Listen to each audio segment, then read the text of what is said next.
जय श्री हरि विष्णु। केले के वृक्ष को इतना पवित्र क्यों माना जाता है? कैसे एक श्राप के कारण कंदली केले के वृक्ष के रूप में धरती पर स्थापित हुई, चलिए जानते हैं।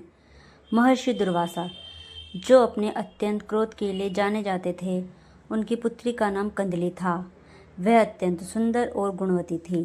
कंदली का विवाह ऋषिकंडु के पुत्र श्वेतकेतु के साथ हुआ था। ऋषि दुर्वासा जानते थे कि उनका स्वभाव बहुत क्रोधी है और उनकी पुत्री भी थोड़ी चंचल और वाचाल थी। विवाह के समय दुर्वासा ने अपने दामाद से एक वचन लिया।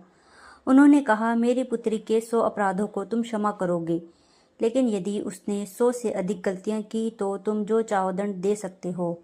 दामाद ने शर्त स्वीकार कर ली। समय बीतता गया। कंदली स्वभाव से थोड़ी उग्र थी और अक्सर अपने पति से विवाद कर बैठती थी। श्वेतकेतु चुपचाप उनके कटु वचनों को सहते रहे और एक एक करके उनके अपराधों को गिनते रहे। अंत में वह दिन आया जब कंदली ने अपना 101वां अपराध कर दिया।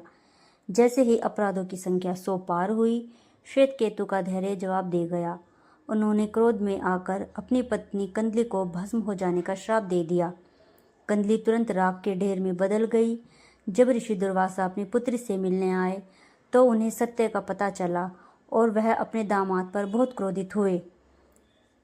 जैसे ही वह अपने दामाद को श्राप देने ही वाले थे कि तभी भगवान श्री हरि विष्णु वहाँ प्रकट हुए और उन दोनों को रोका और उस राख को देखा जिसमें पवित्र बनने की सच्ची इच्छा थी।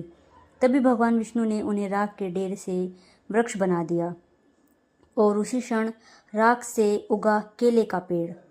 तभी भगवान विष्णु ने घोषणा की कि मेरी कोई भी पूजा कंदली के बिना पूर्ण नहीं होगी। उन्होंने कंदली को आशीर्वाद दिया कि वह केले के वृक्ष के रूप में पृथ्वी पर पूजनीय होगी। उनकी पवित्रता इतनी होगी कि देवताओं के पूजन और मांगलिक कार्यों में उनके बिना कोई पूजा पूर्ण नहीं मानी जाएगी। आज भी हिंदू धर्म में भगवान सत्यनारायण की कथा में केले के खंभों का उपयोग इसी पौराणिक संबंध के कारण अनिवार्य माना जाता है। जय श्री हरि विष्णु।